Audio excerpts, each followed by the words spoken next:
Welcome. I am so excited to be here today with Jaime to talk to you all about her journey outside of education. Hey, Jaime, how are you today? Great, Cindy. How are you? I am fantastic. You have, I think, one of the most magnificent stories. Tell everybody, right? I mean, really, really, we were just talking off air about how much you love your job. Tell Yeah. everybody, what are you doing right now? So I am the development director for school engagement for the Central Valley, representing the American Heart Association. How cool is that? Wouldn't everybody want to be working for the American Heart Association? So Yes. what do you get to do in this job? So it is absolutely amazing. I get to take all of my skills as a teacher and apply them to a great cause. So I get to go into schools. I work a lot with principals, with intervention counselors, and we put on a wonderful program called Kids Heart Challenge and American Heart Challenge. Wow. So you are making a difference, saving lives, Mhm. still working with children and schools and principals and Yeah. administrators. Like Mhm. you're still involved with education and using all the skills that you had that you used previously as a teacher. Yeah, it's wonderful. I mean, I tell people all the time this is a unicorn job. Like this job was absolutely made for me. It's been such a wonderful experience so far. I can't wait to see. I mean, this is something I can definitely see myself doing into my retirement. I thought back as a teacher sometimes like how am I going to make it to, 65, and as the retirement age creeped out, like now I have to make it to 67 and a half, and like now in this job I could work till I was 80 years old. Like it's so much fun. Well, and you'll know how to do that because you're going to have a strong heart. Yes. So, what was the decision like? Why did you decide to leave education? And what was the decision on the process to go out and find another job? What was this? What did this look like for you? I just think sometimes you just need a change. Like you need a positive change in your life. And sometimes, even though you have the best intentions and you're working super hard, it just gets to a point for you personally that you're not making the impact that you wanted to make. You're not feeling fulfilled like you want to be fulfilled. And you kind of have lost maybe feeling like you're reaching your full potential. And so that was where my decision really came in. Like I had topped out kind of what I could do as a classroom teacher, and so kind of my next move was to go into administration. So I completed my administrative credential prerequisites, and I was now looking for an administrator position.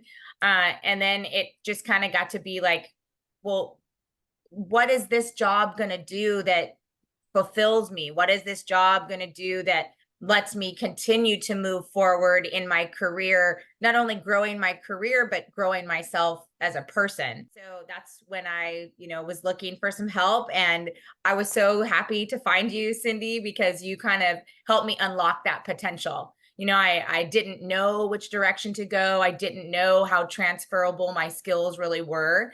And that was something that was so amazing about working with you and working through the modules in your program, was really being able to pinpoint like, hey, I really do have all these amazing skills that could be transferred into the private sector. They're not just public sector, education skills. Well, first off, thank you so much. I am so happy we worked together. We had such a great time working together. And it was so powerful, right? Helping you to see Mhm. all of that. And I love your thoughtfulness, right? You weren't just running from something, you were going towards something, For right? You sure. were looking for something that was going to be fulfilling, that could be Mhm. sustainable, that would challenge you to go to the Mhm. next level. And that's kind of what you were exactly what you found, right, in this Mhm. next career. Yes, perfect for me. I mean, just able to use my skills. I have a lot of presentation skills. I can get up in front of hundreds of people. And so I wanted to have a job where I could still do that, right? I really love like talking through ideas with administrators, like, hey, like what's the best fit for your school? How can we best meet your families and your students where they are and grow them to the next like step? And just my love of health and fitness. I mean, being a PE teacher for so many years and just wanting to promote that. And the American Heart Association lets me do that. I mean, I always use the word relentless when I talked about pursuing health. And that's one of their major taglines is the relentless pursuit of heart health. And so it was the perfect place for me to land. It's so great. We talk about things being in alignment, but this really was in Mhm. alignment with Yeah. who you are and what you stand for. Mhm. So we talk about, so you just mentioned now with the audience, right? I knew it, but you're telling everyone else, yes, you were a PE teacher. How Mhm. how did you feel the journey was going to be for a PE teacher? Did you think it was going to be broader than a classroom teacher? What were your thoughts about it? Well, I think because there kind of is, because we had that conversation, right, during You our did. our time You together. did. Like sometimes there is that stigma, right? And I mean, there shouldn't be, right? Like I have a master's degree, like I have advanced, training in, health and fitness and, like health coaching background. So yeah, I mean, I think sometimes people can look at you and say, oh, you were just a PE teacher, but you have the skills and you can show that. And once you have somebody kind of working alongside you, like you did to kind of develop that and push that out there to the world, yeah, you can totally move past what you have in your mind is a limitation. It's really not a limitation at all. And I want every transitioning teacher to hear that because I've had PE teachers and art teachers and music teachers who feel even more of a stigma than, let's say, a classroom teacher that someone is going to think they're just. Mhm. And it's never just, right? It's what your strengths are. Mhm. Okay. And Because you actually have unique strengths that many other people don't have. yeah, I mean, I would have never developed the ability to be up in front of so many people and be able to take command in a situation. Like I can have a presentation blow up. Like I can have the technology stop working. I can have the lights go out. I can have the sound quit working. And I've dealt with those adversities in my prior career. Well, that's what it is, right? That's what it is to work under pressure and deal with obstacles and deal with challenges and just roll with it, right? Whatever's thrown Mhm. your way.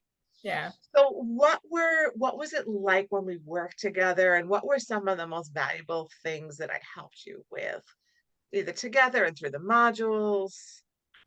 In the modules, I think the branding and the rebranding, I think was a real like trigger for me, a real switch.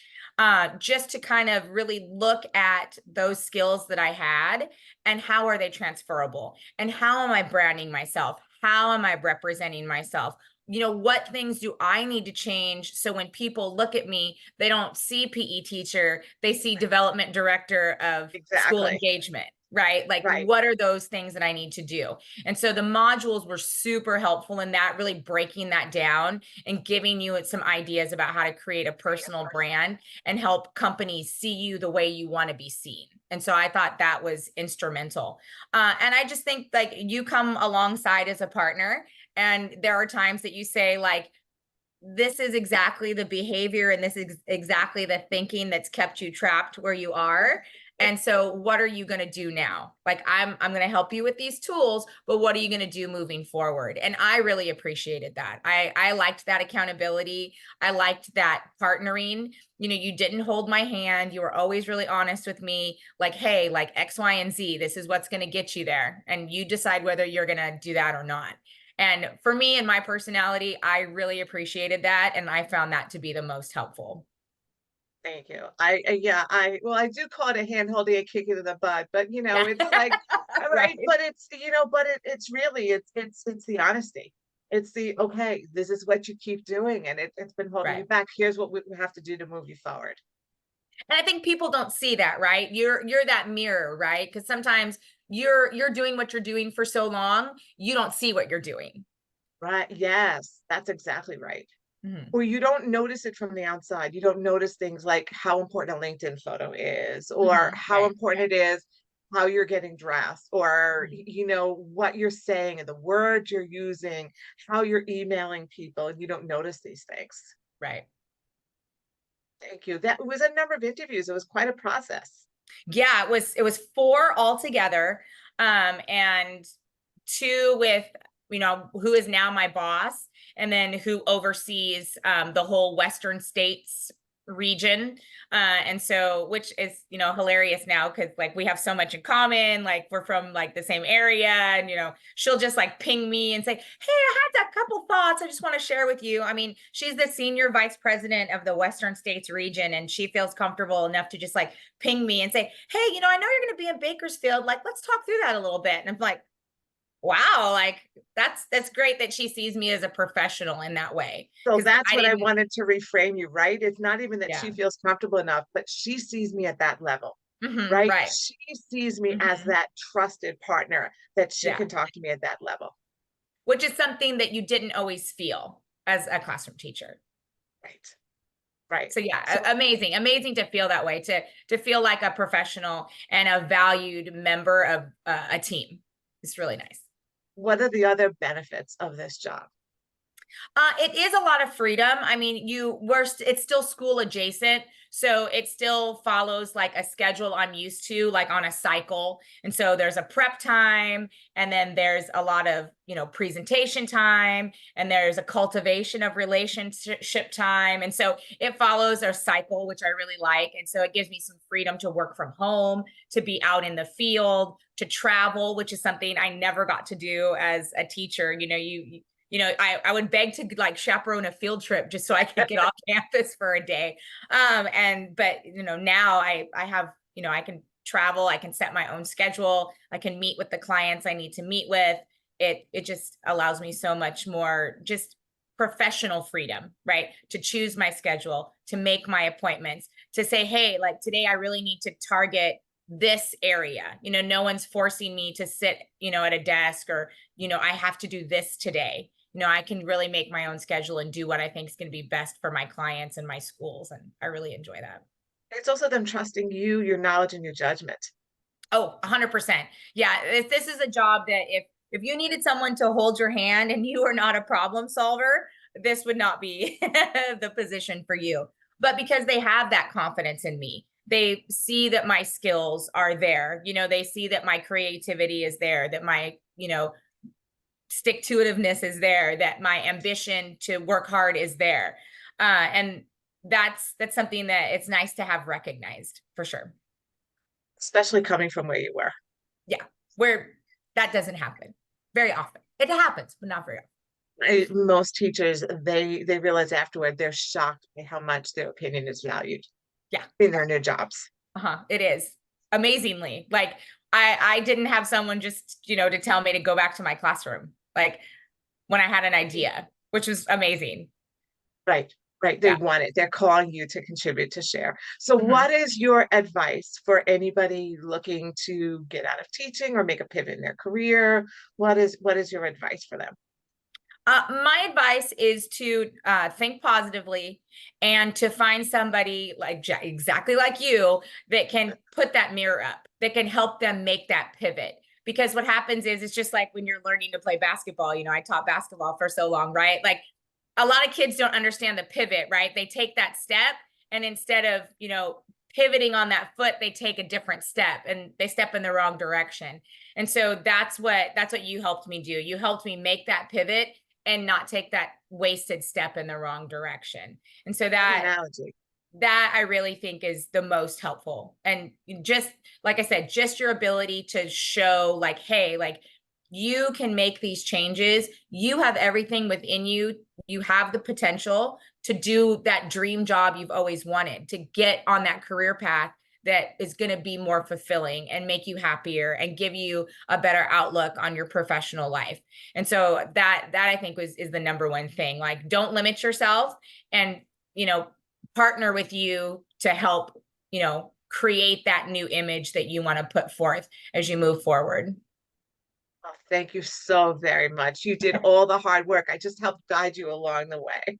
Right? The kick in the butt. Kick in the butt. I am so happy for you. I'm so happy with how much you are loving your career. We're going to check in when you're 80. Let's mark our calendars now Yes, about mark it. how well you're still doing with this job, okay?